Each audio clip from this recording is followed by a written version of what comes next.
Hi, everyone. Apologies for the challenging entry to learn Pirkei Avot tonight with Rabbi Sarit Horwitz. We appreciate your persistence and your patience. And I'm particularly happy to be here just to give an introduction to Rabbi Sarit Horwitz, who was at BJ from 2013 to 2017. And I had the great privilege of working a lot with her in many different ways, and was an incredible treat to learn her Torah and watch her become a rabbi and make her way in the world in the ways that she's really built a community in Memphis, which makes it doubly special to have her here tonight and welcome her back to BJ to be our teacher. So I'm just going to read her bio and then let her teach. Rabbi Sarit Horwitz is the rabbi of Beth Shalom Synagogue in Memphis, Tennessee. She was ordained by the Jewish Theological Seminary, was an MTM Rabbinic Fellow during rabbinical school, and stayed on at BJ for 2 more years as Senior Rabbinic Fellow. Sarit is married to Rabbi Amy Schachter Gampel, and they are parents to Levi, Yakir, and Rami. And just to say also that Sarit has 3 children under the age of 4, and the fact that she can get anywhere at this time of day is incredibly impressive. So we're really glad to have you here, Sarit, and thank you all for being here and for your persistence. Again, we apologize. Thank you. Thank you, Felicia. It is such a treat to be back in the BJ community, even being here virtually. I talk about BJ all the time and think about it obviously fondly, but really frequently in the way that it was so influential in helping to shape who I am as a rabbi. I've now been in Memphis for 6 years, and I'm leading a shul here. I was just telling Felicia before we started that one of the impactful things of my time at BJ was being on the women's retreat with Felicia. And I knew that it was something that I wanted to work towards and leading my own. And this coming Shabbat, actually, I'll be leading a women's retreat. And I have 62 women coming with me to a retreat center.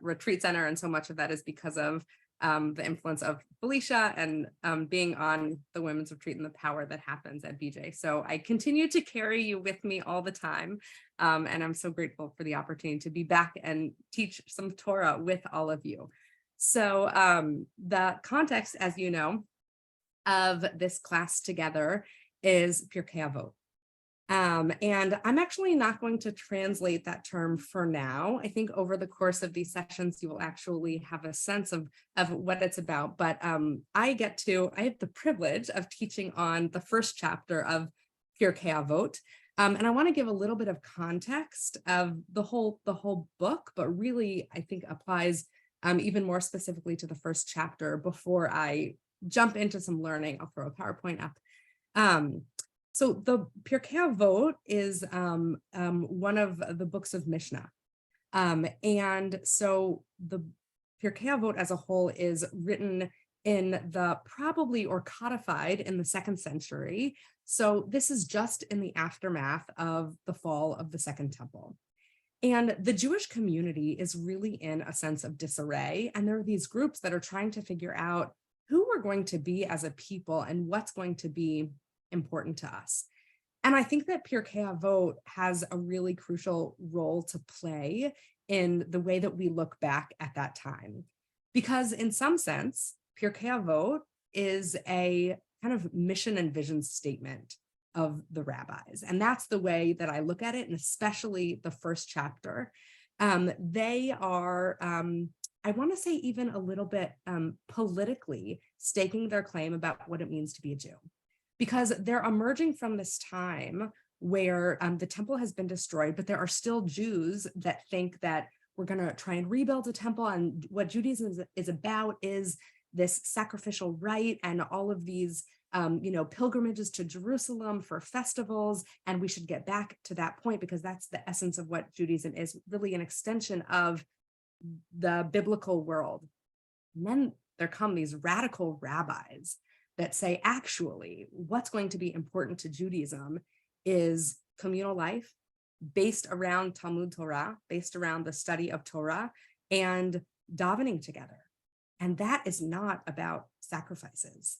Torah is a totally different life, a totally different project to devote oneself to than the priestly project of being in the temple.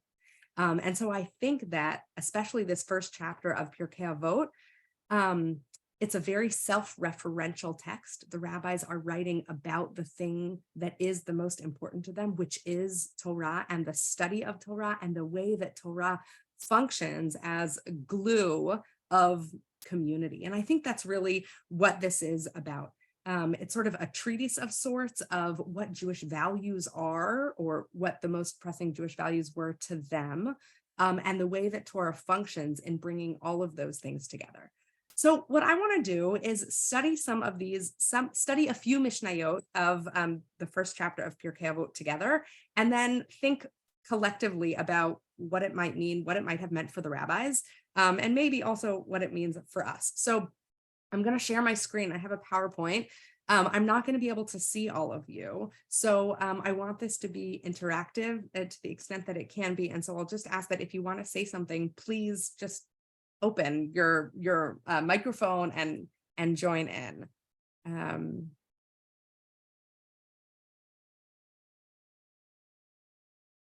Okay. Let's see, that's not where I want to start. So let's make sure. Nope. Okay, not going to do that. Hold on one second.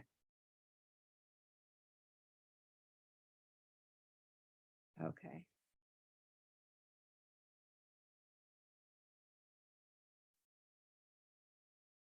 Okay.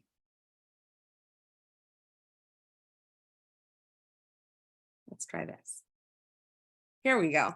Okay, Mishnah 1. Can y'all see this up on your screen? Fabulous. Okay, Mishnah 1. I'm going to read it in Hebrew, and then we'll read it in English, and I'll talk about some of the things that I think feel really, really crucial to me. Moshe kibel Torah miSinai, umsara liYoshua, v'Yoshua lizkenim, uzkenim lanevi'im, v'nevi'im masrua la'anshe knesset hagdola. Hem amru shlosha dvarim, hayu metunim badin, v'ha'amidu talmidim harbeh, v'asu siyag laTorah. Moshe received Torah at Sinai and transmitted it to Joshua, Joshua to the elders, and the elders to the prophets, and the prophets to the men of the great assembly. They said 3 things: be patient in the administration of justice, raise many disciples, and make a fence around the Torah. So there are a few things about this text that I find really interesting. So the first, and unmute yourself if you want to talk. So Moshe kibel Torah miSinai. Moshe received Torah at Sinai. So in the Hebrew, it could have said, Moshe kibel et ha-Torah miSinai. Moshe received the Torah from Sinai, but it doesn't. It says Moshe received Torah at Sinai. What difference? I don't think this is just an issue of semantics or grammar. What difference do you think it makes, and the claim that the rabbis are making, that Moshe received Torah at large? What does that mean for what it meant for the rabbis who wrote this? Anyone want to chime in? So the Torah is more like a static, completed object, and Torah is flowing and alive and I love that. It's alive. It's continuing to grow and morph and take new shape, right? Moshe kibel et ha-Torah would mean that book that we know as the 5 books of Moses, or you could even say the whole Bible, right? That would be a certain thing that Moshe received, but instead, Moshe received teaching, right? Moshe received this whole body, like you said, I loved your language of flowing and growing, and he received that. And I think the rabbis understand themselves to be a link in that chain. And it is the first time that the transmission of Torah is really understood as embodying a type of lineage, and that Torah is something to be received, and then it is also something to be passed down. And in that way, I think that they see themselves as establishing a type of continuity where Torah is the thing that gets passed down. Because in the Jewish world before, or the Israelite world before, you were a priest. That got passed down, right? And that was based on who your father was. And then you passed it down if you had sons, right? And that was what got transmitted. It was your status. And here, anyone can be someone that receives Torah, right? Not et ha-Torah, not the Torah. Anyone can be someone that places themselves inside of this lineage and this entire tradition. And one of the things that I think is so interesting about this text is that it doesn't say that Moshe received it from God. It just says Moshe received the Torah. And it means that no one has to have a particular relationship with the divine in order to have access to Torah. Because we could imagine that this Mishnah could say, Moshe received the Torah from God and Moshe passed it down. And we would say, but I'm not the prophet Moshe, right? I'm not the one that has that special relationship with God where I am then going to receive this beautiful thing and pass it down. No, anyone. You don't have to have that relationship with God. God is not actually the originator of Torah in this Mishnah. And Moshe didn't have this like essential relationship with God that allowed him to have it more than anyone else. And I think they're trying to create this norm where anyone can actually plug themselves into this lineage. And that it's also not, right? It's not just about family and who you're born from, but you raise up many disciples. The word in Hebrew, v'ha'amidu, like you literally make them stand and you make their words stand. And then those students, they have Torah to pass down to other people as well. Now there's a line in here that I didn't address yet that I think is really interesting that they're also making a claim about. This line of be patient in the administration of justice. What relationship does that have to this reception of Torah and the transmission of Torah? Why would they include that in here, that we should be patient in the administration of justice? Some other translations say be deliberate in judgment. Why would they put that here? What relationship does that have to learning and studying and transmitting Torah? Any thoughts?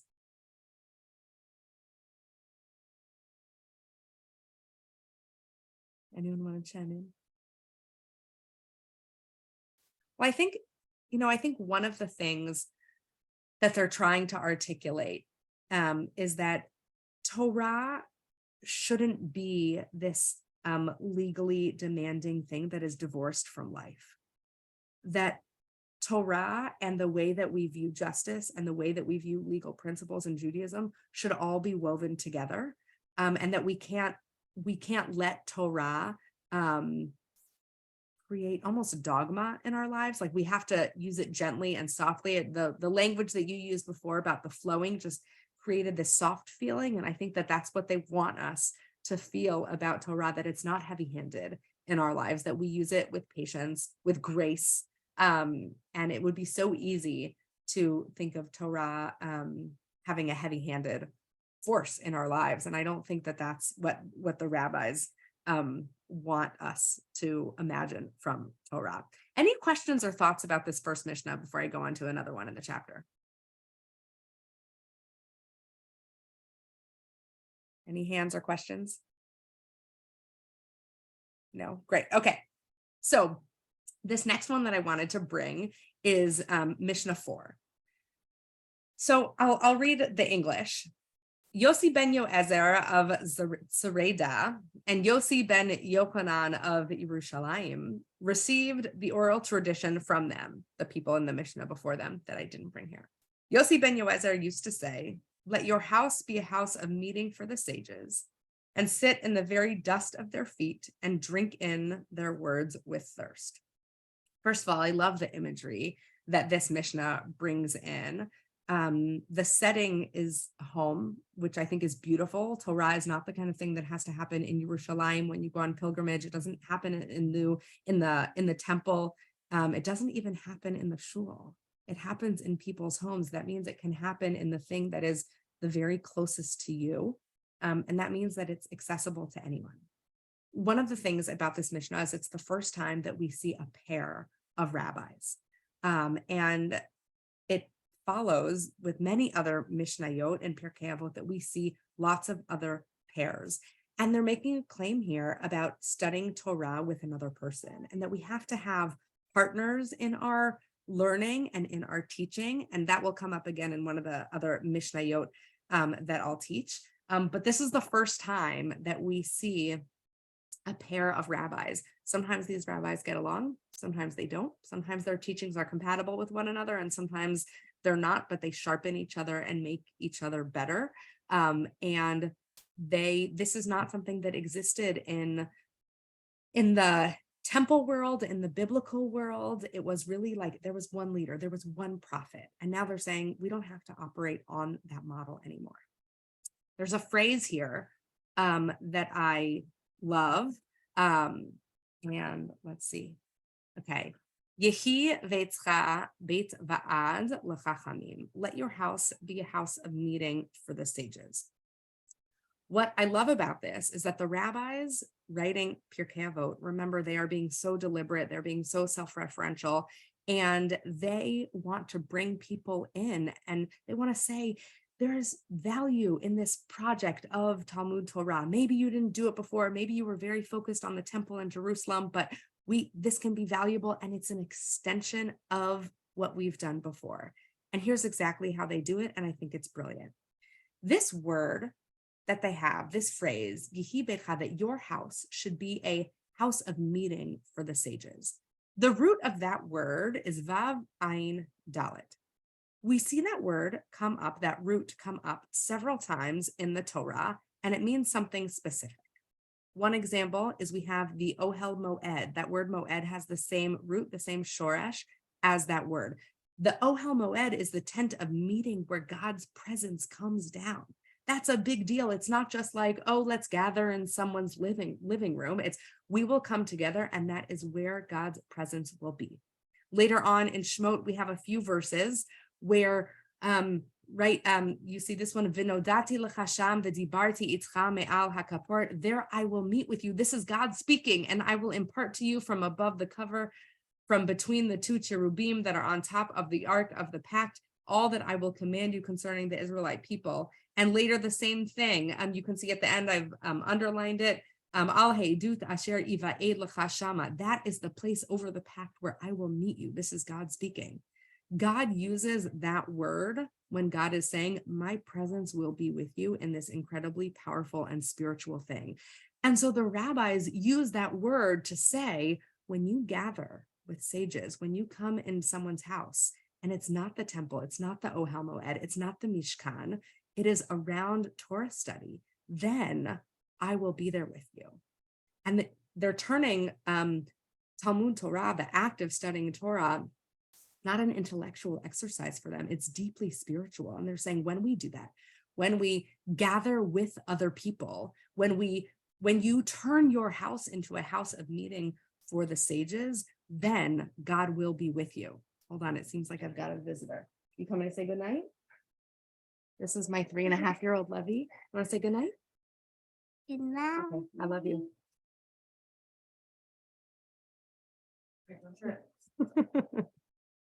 Thanks for the interruption. My life is different than when I was at BJ. So I think that's like a major claim that they're making here, that this is spiritual, that this is where God will be, that God doesn't come just with sacrifices. God actually comes into your living room when you gather with other people and study Torah together. And I think it's a beautiful claim that they're making. Before we go on to the next Mishnah, any thoughts or reflections on this?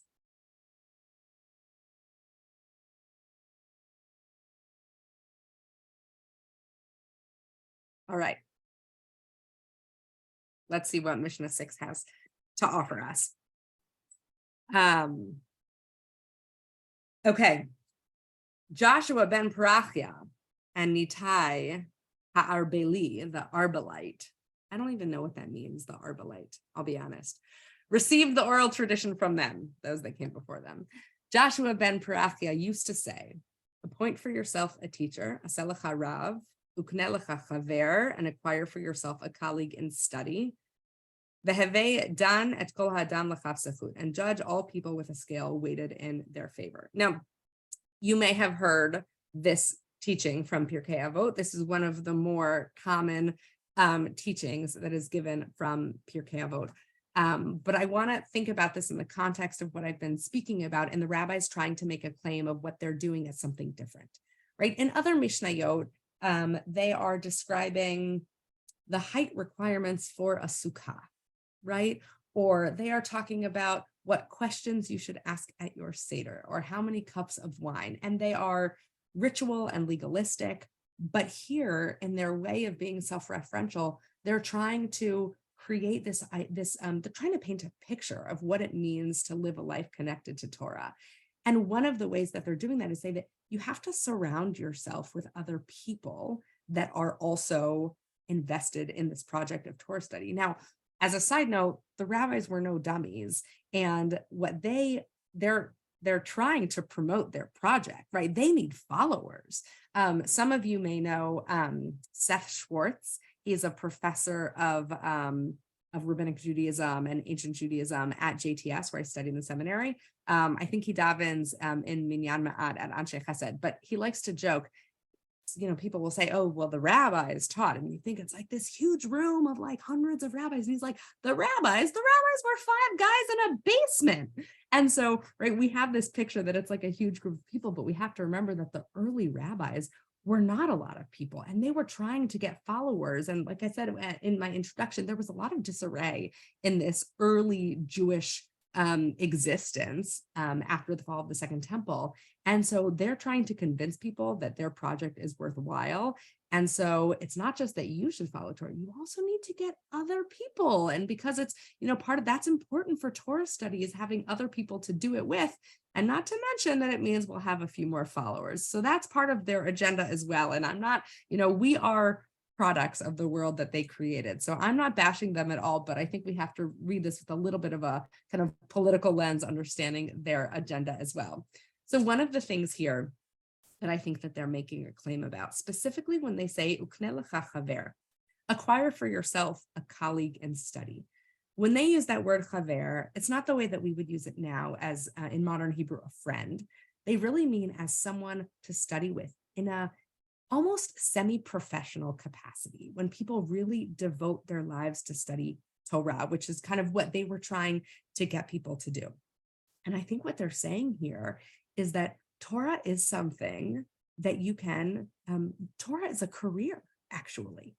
Torah is a professional identity that you can establish for yourself, that you can commit your life to. And when you engage in that with other people, it will actually make your life better, and it will make your relationships with other people here. This Mishnah I've often heard it used in like tributes to people, people honoring a teacher, honoring a friend. They'll say, Pirkei Avot says, Aseh lecha rav, find for yourself a teacher and you'll acquire a friend. So you were my teacher and you turned into my friend. And it's so beautiful. We may have heard that before in like honoring situations, and it's all true. And that's exactly what the rabbis wanted us to take from this. They wanted us to say like, oh, it's so beautiful that we have teachers and they turn into these deep relationships, because they wanted you to realize that Torah is something that can transform the way that you engage with other people. And it can transform what those relationships mean in ways that you wouldn't get if it weren't for Torah being the vector of that relationship. Okay. Mishnah 11 of the first chapter. This one, I think, is the most, I'll say, confusing to me. And sometimes I like bringing the text that I understand the least to a group. So this is where you're really going to have to pull yourself off of mute and us to figure out what this is about together. So Av Talyon used to say, sages, be careful with your words, lest you incur the penalty of exile and be carried off to a place of evil waters, and the disciples who follow you drink and die, and thus the name of heaven becomes profane. Okay. It's pretty harsh. The rest of this chapter is beautiful and flowery and depicts Torah in this beautiful way of the relationships that we create with others. And this Mishnah doesn't do that. It gives a warning. What do you think this warning is actually about? What are they worried? What are they concerned about? What do they feel threatened about? Remember, they are the sages as well, right? They're writing to sages, but they are also sages. So they're writing to people who are in their professional intellectual milieu. What are they concerned about? What are they trying to warn people about?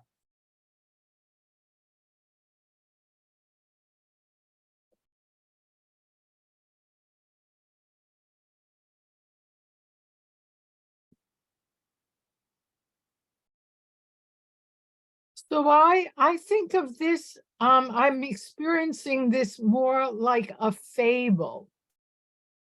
Like, here's a warning in this way. I mean, there are many ways things can pan out, but and yet it's not specific. Be careful with your words gives the person, the sages, so much leeway, like they have to figure it out. And if whatever ways they're not, it's not like specifically do this and that and the other thing. Be careful with your words is big. And Yeah, I think the place of evil waters, and the disciples who follow you drink and die, and thus the name of heaven becomes profane. yeah, I So think you see, they like want- a story, just one version, one story. yeah, I think they want the rabbis to realize that the stakes are high. That the project of Torah can give life, or it can be destructive. We don't typically think of engaging with Torah in that type of way, that the stakes are so high, but they certainly did. And I find the language of exile to be particularly interesting here, because exile was a reality for them.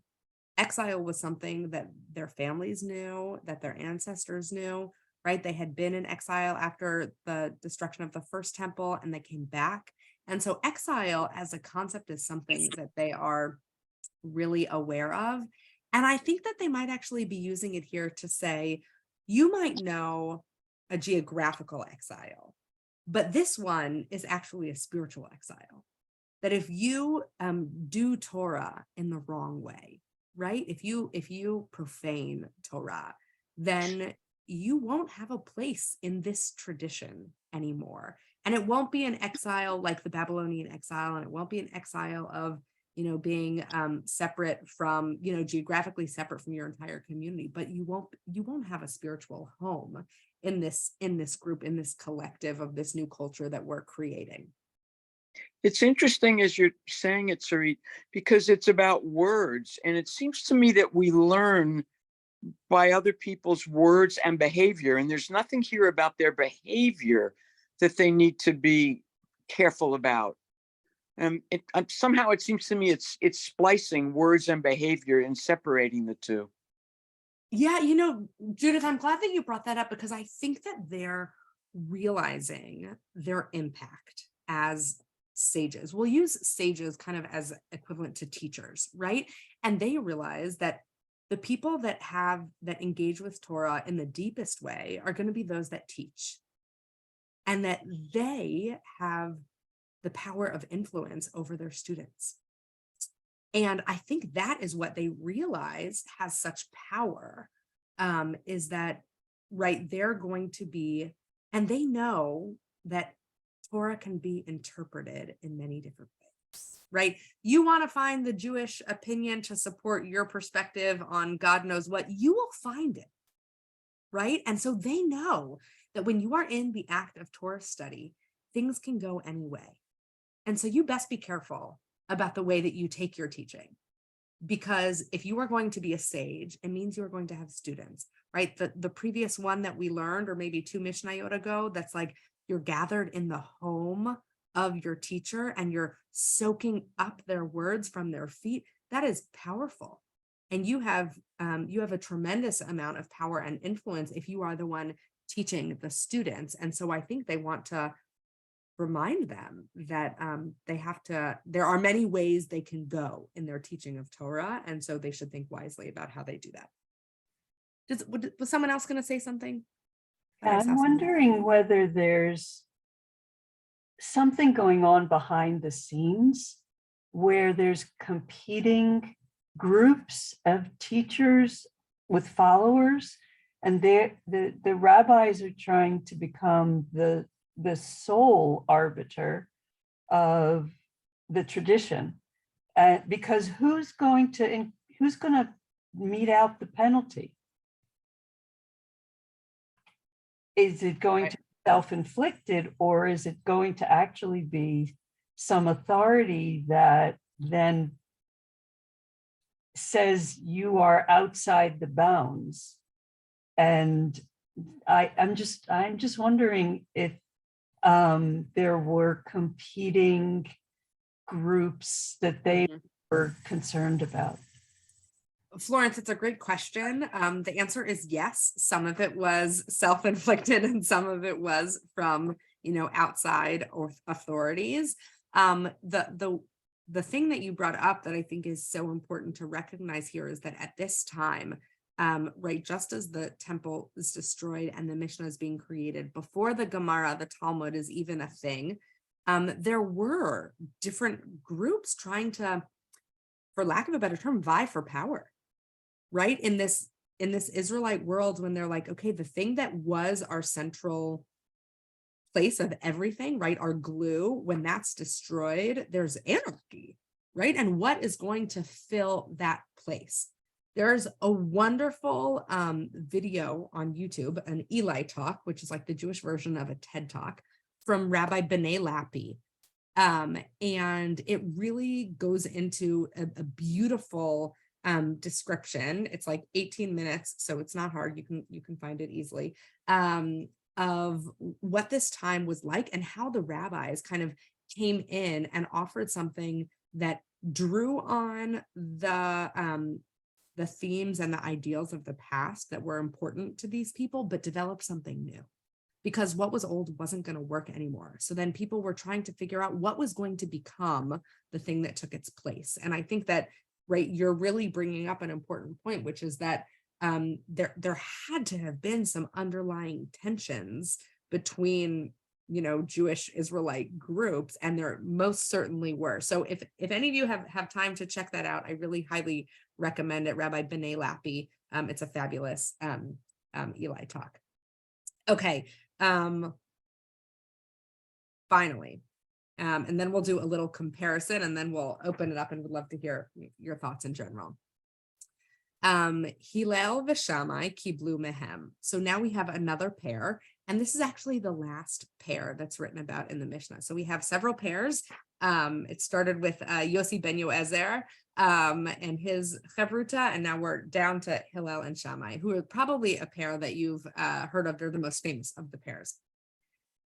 So they received the oral tradition from them. Hillel Omer, Hevei mitalmidav shel Aharon, Ohev shalom v'rodef shalom, Ohev et habriot umkarvan la Torah. Okay, who was Aaron? Hillel and Shammai say, Hillel says, be like the disciples, the students of Aaron, who was a lover of peace and someone who chased after peace, and who loved all creatures and brought them close to Torah. Who was Aaron? Anyone? The high priest. Aaron was the high priest, right? Aaron was not a teacher of Torah, and he didn't draw people close to Torah.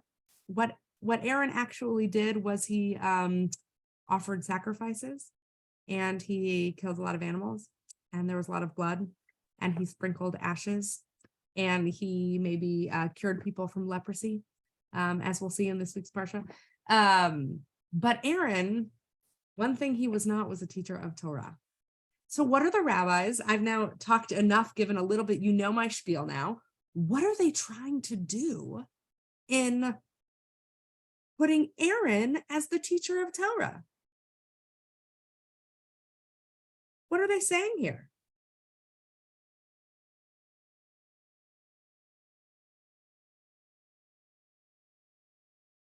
Any thoughts? I see some of your wheels turning. That he's a good role model. Yeah, I think in some ways they're definitely saying that Aaron is a role model. That's right. I think they're also reimagining who Aaron was. I think they're trying to do this thing that I said a little bit about before of drawing on the past, right? To say we're connected to that thing that Israelites did of offering sacrifices and that lineage of the priests and the Levites, right? Aaron, you know Aaron, I know Aaron. We talk about Aaron. Remember, Aaron was the priest. We love him. But now Aaron does something different, and you should do that thing too, right? They're trying to completely reimagine who Aaron was. And now Aaron also had students, right? Aaron didn't just have sons who were also priests. Now, all of a sudden, Aaron had students. Be like, and you should be like those students. And what is it that Aaron did at the end? Ohevet habriot, he loved all creatures, karvan la Torah, and he brought them close to Torah. Torah here, they've put in as a replacement for sacrifices, right? Aaron used to do sacrifices, and that's what we built our lives around. And now Aaron's doing Torah, and we're going to build our lives around that too. And I think the rabbis are actually trying to make a great pun here, because the word for bringing them close, karvan la Torah, brings his students close and brings creatures close to Torah, is the same root as korban, which is a sacrifice, right? What Aaron and the priests brought in the temple were korbanot. They were sacrifices. And now they've completely changed what worship means. And now it's Torah. Torah is now the way that we serve, and it's the way that they reimagine that Aaron served as well. And I think they're making a claim then about what's actually important. So any reactions or reflections on this before we go on and close up together? Okay. I wanted to bring two Mishnayot to close, one from the beginning and one from the end of the book. Now, the problem is that all of your heads are over my Mishnah 18 on this, so I'll have to figure out where to move you. Okay. So, the first Mishnah of the chapter is the one of Moshe received Torah. And this is the first one. Mishnah 2 is the first Mishnah with, I'll say substance, which is not a great word, but with other content, right? That's their introductory Mishnah. And now we get into the actual Mishnayot. And so I'm going to read this one and talk about it, and then we'll go to 18, which is the bookend, right? These two different Mishnayot of that bookend, the chapter 1. Okay. Shimon HaTzadik haya mishayarei Knesset Hagdolah. So Shimon the righteous was one of the last of the men of the Great Assembly. He used to say, Hu haya omer al shlosha dvarim ha'olam omed al haTorah ve'al ha'avodah ve'al gemilut chasadim. He would say that the world stands on three things: Torah, avodah, which is worship, temple service, the gemilut chasadim, and here the practice of acts of piety. I don't love that translation. Right? Acts of loving kindness, we might say. And Shimon HaTzadik was one of, he was the earliest of the rabbis of this generation that the Mishnayot quote. And he lived at a time of renewal and recreation, right? They're building this world that they want. And what he is articulating here are the three things that he thinks are important to build the world that he wants to see. So he merges them. And he says, one of you spoke about, like, Judith, I think it was you, of like, where's our behavior here, right? And I think that he's actually responding to that. So he says, our world needs to be built on Torah, on the temple like service, right? Which is interesting because he knew that that wasn't happening, right? But he says, he's like, okay, well, we can do both, right? We can have Torah. We didn't really study a lot of Torah before, but we can have Torah. And again, Torah is Talmud Torah at large. And we can merge that with temple worship. And also, gemilut chasadim, these are the things that we need. Acts of loving kindness are the things that are important to build a world, right? This is the very beginning. And what will it take? What will make a world, a culture, habitable? What will make it meaningful? What will make people want to be a part of it?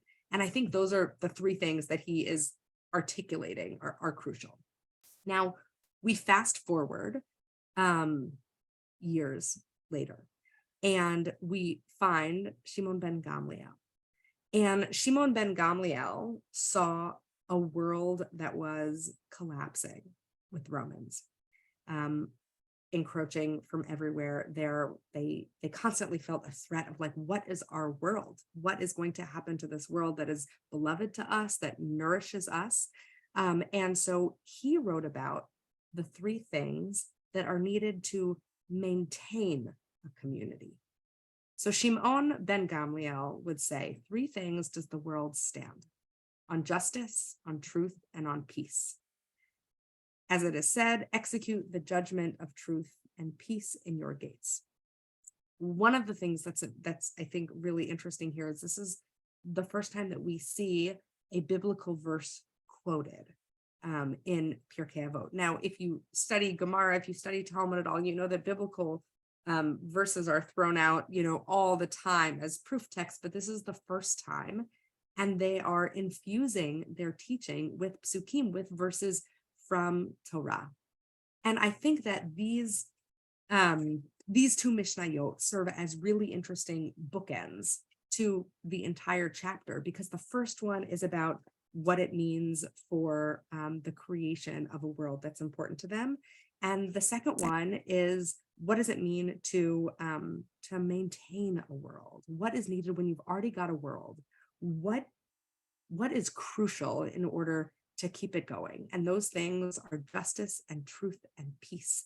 And those are very different things than Torah and temple service and acts of loving kindness.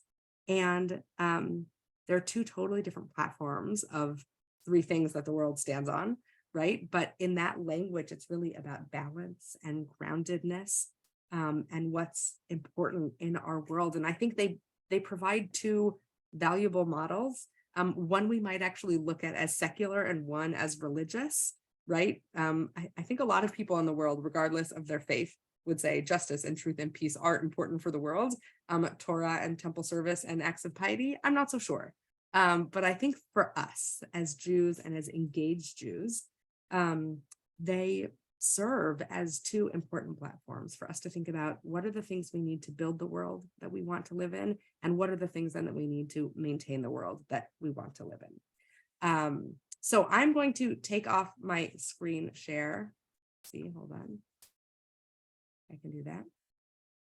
I would love to hear from any of you about what kind of struck you about these Mishnayot, or what's interesting to you, or what you might have questions about, and have a little bit of a conversation.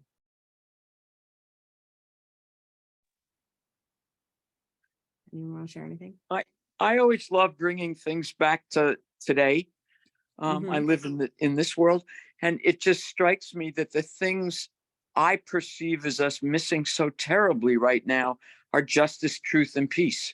And so it gives me a lot to think about this distance from when that was written to now, and what all we could do about that. And some things aren't so different then. Yeah, sadly. Yeah. And it's interesting. I was thinking about, the difference between the creation, the values needed to create a world, and the values needed to maintain, and wondering what would it look like to start a world, start a community, a culture with justice, truth, and peace. And maybe those ideals are actually so large and kind of looming that it would be like, what do you ground those in, right? Maybe you need to start a world with Torah and say, then justice and truth and peace are the outgrowth of that. But if we try just to go, straight for those other things that are so big, clearly something's not working, right? We can look around at our world, like, where's the justice? Where's the peace? They're not there yet, right? And hopefully that we continue to build the world that gets to that place. Yeah. Thank you, Judith. Anyone else want to share thoughts?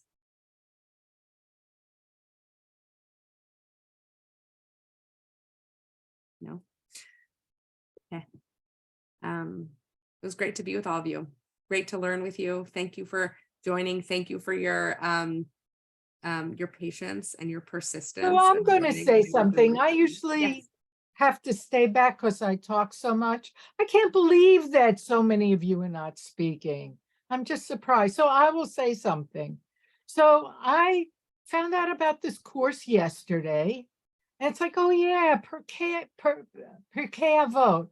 I should learn something about that. So I'm coming into this not knowing anything. So I'm delighted to see this format of nuggets, that's what these are. These are, right? These are like little proverbs, like wise sayings. Is that true? So, Or are they edits of big paragraphs? no, they are short pieces. So these are each one Mishnah. That's a great question. So yeah, so it's a whole collection. There are 18 Mishnayot, these smaller pieces of teaching throughout in the first chapter. I'll tell you that all of us who are teaching, Alex and Sarah and Jonah and Joshua, we were given somewhat broad instructions that we could take in the way that we wanted. So it's like you could teach on one Mishnah, you could teach on the whole chapter, you could pick selections. So I chose selections. I don't know how the others are going to do it. So you might get a whole block of text, you might get one, little pieces, but yeah. So those are individual teachings on their own. Right. And then this was written like years wise. Is this like literally right after 70 CE, or is this like 100 years? Like, how long is this after the destruction of the temple? And is it like a century of writing? Like, it's a great question, and there are a lot of debates in the kind of intellectual world, academic world, about rabbinic literature of when Mishnah was written. They know that Mishnah was codified and really canonized in the 2nd century. What they don't know is like, when were those teachings written down? There were already, right, like what I said before about 5 guys in a basement, the rabbis, there were already small groups of these people that they called rabbis that had even begun in the time of the Second Temple, when, before its destruction. So it's not like they sprung up out of nowhere once the temple was destroyed, but they certainly gained momentum because there was a void, right? Of like, someone's got to fill this space, and they swooped in. Yeah, so like it was around the time of the destruction of the temple and the, years, the 100 years after, let's say. Yeah. Great question. Any others?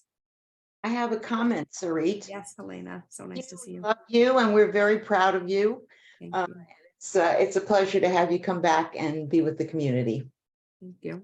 Thank you. I really appreciate it. I will say something because I think it's a great question that I got on the chat of what it means to seek peace, justice, and truth in Tennessee. And I'm happy to speak about my experience here. The South, have any of you spent significant time in the South? Okay. Right, Dave. Okay, yes, Dave, and Carmen and Emily, y'all have as well. We live in Arkansas. We're in Little Rock. Oh, y'all are down the road. Y'all. Yeah. Oh, I love it. We should have had a private Zoom. Okay, you should have come over to be here with me. No, well, guys, Little Rock is 3 hours away. It's not that close.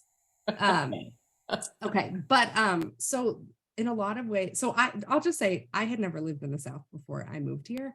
And I came to Memphis after living in New York for 12 years. So it was a different world. And the South is also really beautiful in a lot of ways. The people here are extraordinary, and they are kind and have the biggest hearts in the world. And it is an incredibly welcoming place. Memphis is a place where there is a lot of really wonderful grassroots justice work that happens. In terms of the political landscape, Tennessee is a pretty red state, and Memphis is a big blue dot. You know, we have a lot of people from my shul, you know, that there are people from the whole political spectrum in my shul, as there are in any shul. But I would say we have a lot of people that are really engaged in deep local justice work. And it's a place where if you want to get involved and make change, you can. There's a really beautiful conglomerate of faith communities, of which my shul is extremely active. And we're at City Hall working with City Council all the time. And it's pretty cool that in a smaller place, you can have a big impact on what the things on the ground look like. And so there are a lot of challenging things to my own personal politics about living in Tennessee. But I also look around and see and find a lot of hope in the way that people are doing really meaningful and beautiful work. So it's a good question. It's a good question. And a reminder that there are actually difficult policies everywhere in the world, and things that don't treat people fairly, you know, in all kinds of places. So yeah. Any other thoughts or questions or comments? Hi, Sarit. Good to Hi, see nice to see you. the little one. How precious. Thank you. There are two other little ones besides him. Well, my very best friend from the time I was 11, about 30 years ago, she and her husband moved down for work to Knoxville, Tennessee. Her sister, who's still in New York, calls it Knoxville. And yeah, and my friend and her husband are very progressive, and they have not had an easy time there. I mean, they've made some good friends, and they've been big supporters of the two Justins and Johnson. What is her first name? I forgot. Gloria, I think. Pearson. Yeah. Yeah. So they've been supporting her for years, and of course, the two Justins are so wonderful. They're so beautiful. Yeah. So, but I always follow the news from Tennessee, and of course, the past few months, there's been a lot of news from Tennessee. A lot. My friend there, yeah. Yeah. Thank Memphis you. is a different place. Yeah. Yes, it is. Yeah.